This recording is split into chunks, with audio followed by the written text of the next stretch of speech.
Friedrich Nietzsche. That's German Friedrich. And so he's living 1844 to 1900. And he's often described as someone who came at philosophy with a hammer and sort of just went to town. You can imagine a guy with an evil grin on his face smashing up philosophy. He's the philosopher with the hammer. In his own writings, he refers to himself as the Antichrist. And towards the end of his life, he went insane and died in a mental home of syphilis. And some would say he went insane as a result of his philosophy. So it's going to be a pretty dark statement already. What else? Oh, so he was a philologist. P-H-I-L. Here's another Batman word for you. Philologist. Does anyone know what that is? It's too many eyes. Study of philo. Yeah. Philo. Yeah, too many eyes. Study of philo. So that's origins of words. So the other word associated with that is etymology. That means the history of words. And so he's someone that's familiar with the history of languages and words. So he was a philologist. And then after his career in philology, turned to philosophy. Anything else to say about it? I've got a list of stuff I want to talk about. Insane. Now, depending on who you ask, so he's written a fair bit. Depending on who you ask, his work was taken up by the Nazi Party. So we're going to discover some of his philosophy with him. And depending on who you ask, like whether you're sort of a pro-Nietzsche, or maybe you don't quite like his stuff, some will say that his sister, when he died, took his writings and manipulated them to make them more racist and anti-Semitic. What does that mean, anti-Semitic, that word? You don't like Jews. Anti-Jewish, that's right, yep. And then you can think of what did the Nazi Party do in the 20th century.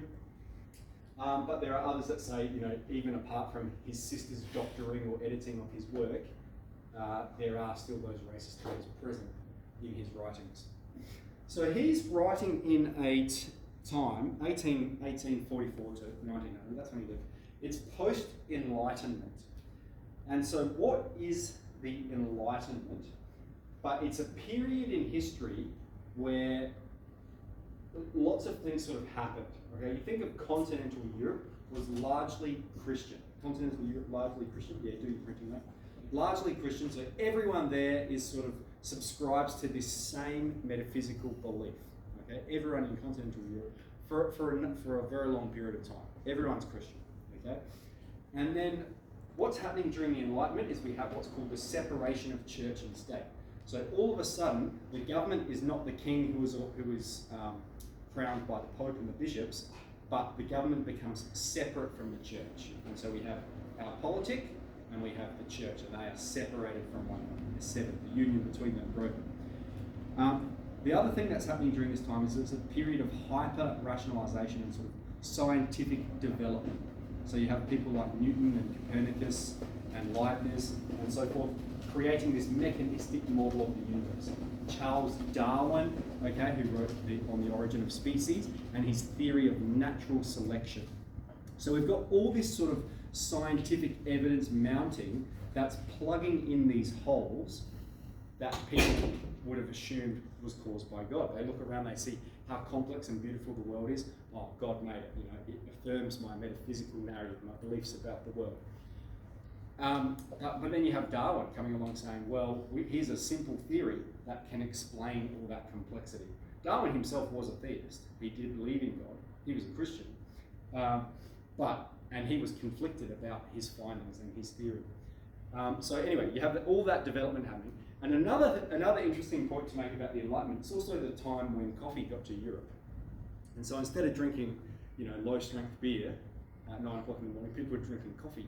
And so they're sitting around the table getting really hyperactive. And so lots of developments taking place during that period of time because of coffee, the presence of coffee in continental Europe.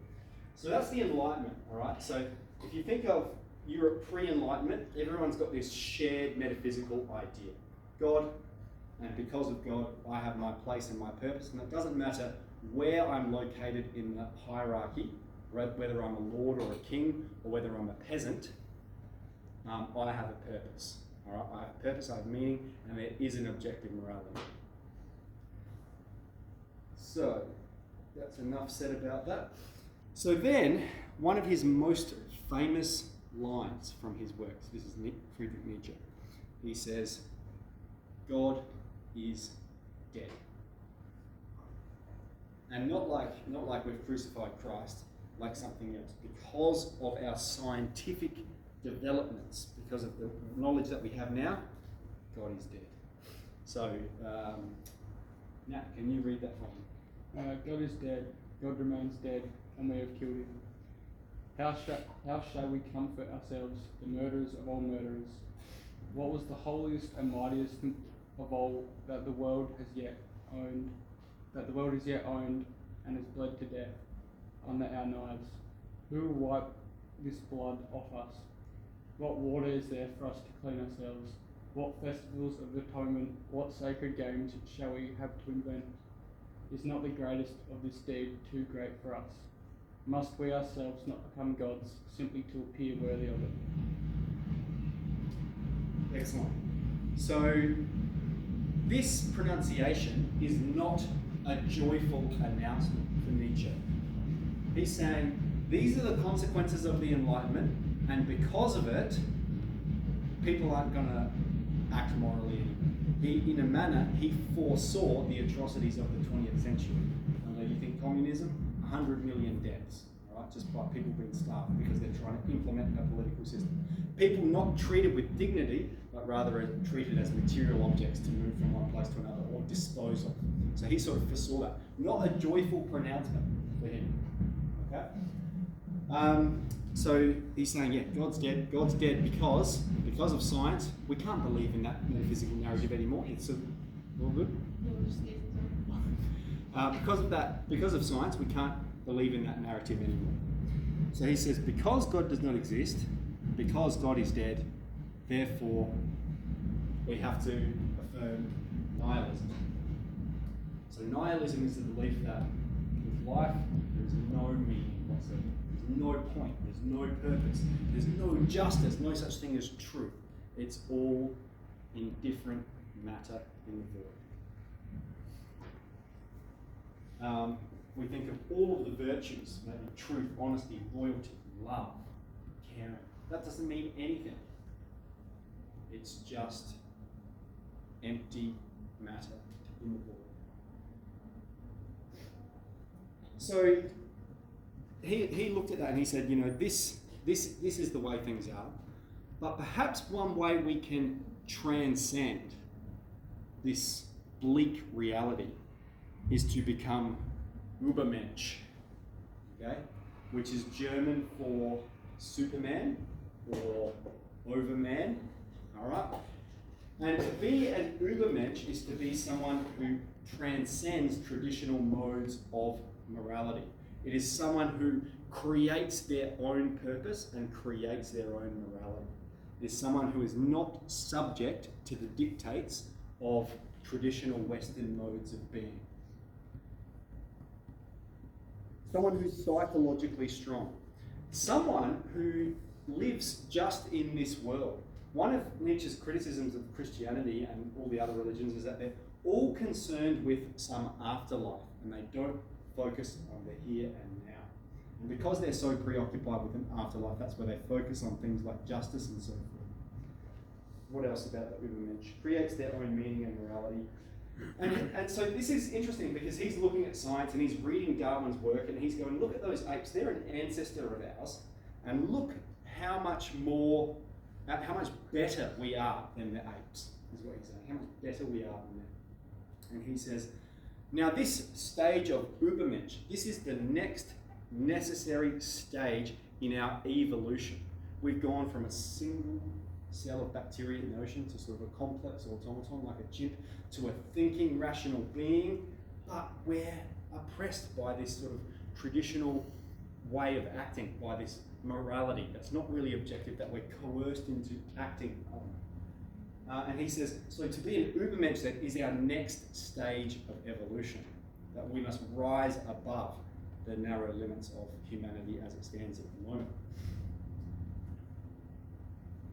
So an Ubermensch doesn't just follow the herd, lives according to their own desires. Okay, so that was one of his critiques. the Ubermensch. The other thing he does is he separates, this is his critique of Christianity. He says Christianity provides us with a slave ideal of morality. He says in the world there's two types of people. There's masters and slaves. And I've chosen this picture here because this is an actual picture taken from Brazil. And you can see the favelas, like the contrast of the slums with the sort of rich, upper class, elegant apartments. So he says there's the masters and there's the slaves. And what he says, what does Christianity do? But it makes, what does Christ do when he proclaims the Beatitudes? He makes weakness into a virtue. That when Christ says, blessed are the meek, what does it mean to be meek? It means you sort of don't stand up, you're sort of passive, you let things happen. Blessed are the meek, for they're going to inherit the kingdom of heaven. That's what Christ says. Nietzsche says, no, you've got to be powerful. You've got to be strong. You've got to seize what you want. What else does Christ say? If you think of what does Christianity say about fame and glory, all right? Don't crave fame and glory. That's narcissistic, okay? Nietzsche says, no, you should pursue fame and glory. You should want to make yourself. What is an Ubermensch but someone who is powerful and strong and wealthy and ambitious? What's another example? I've got a list here. Okay, so Christ says about wealth, don't pursue wealth. That's greedy. Don't pursue wealth. Rather, blessed are the poor. Okay, so that Christianity makes a virtue out of weakness. That's what Nietzsche's criticism is. And Nietzsche says we should pursue what makes us powerful. We should pursue strength and wealth and ambition and fame. We should pursue those things. So that's a bit of a summary of his philosophy. I don't think there's anything else I need to say. So let's go through a quick summary then. So we have went insane, right? Perhaps some would say trying to implement his own philosophy. He said you can create your own morality. You can create your own value system. So he's writing after the Enlightenment, and we're talking about those cultural transformations that have taken place in continental Europe. He's writing in Germany and famously said God is dead. Why? Because of scientific developments. Because of these scientific developments, we don't have warrant for believing in a creator. And so he says, because God's dead, there is no objective meaning. Okay, there is no purpose. So what should we do? We should create our own. We should seize what we want. We should seize what we desire. We should act according to our own whims, and we should not be subject to this slave morality. We should not be slaves. We should make ourselves masters. So what do we think might be some criticisms of his work? Does anyone have any comments? He's very materialistic. Very materialistic, yeah. So, and he says that. He says, I can't know anything about the afterlife. All I know is this reality. So I'm not going to make decisions based on what might happen then. I need to make decisions based on that. He's very materialistic. Yep, things are material. Yep. Any others? What do you think of it, Phil, of his philosophy? It's an interesting one. Yeah. And more logical. More logical, yeah. Yeah. And so some would say his philosophy is sort of taken to the extreme in the Nazi Party. What are they trying to do? Create the super race, the Ubermensch. And that's what flows from his philosophy. And so it's sort of tainted because of that historical aspect of it. Any other comments? So I've thought of three criticisms. The first is the question about, is God really dead?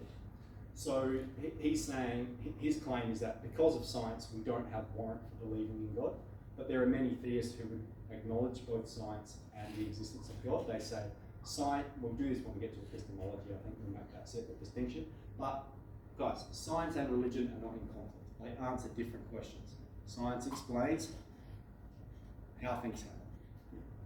Religion can explain why. Religion is a more fundamental metaphysical belief. So he sort of just sidesteps all of metaphysics. Says we don't need to deal with metaphysics.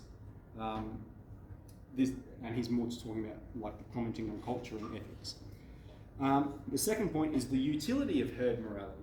So acting according to the sort of traditional Western modes of being, where we make virtues out of kindness and love and charity, that's useful. It allows society to flourish. Look at Australia now. All right, you know, you have 99.7% of people reaching the age of 21. Look how wealthy we are. We've got food everywhere. No one's dying of hunger.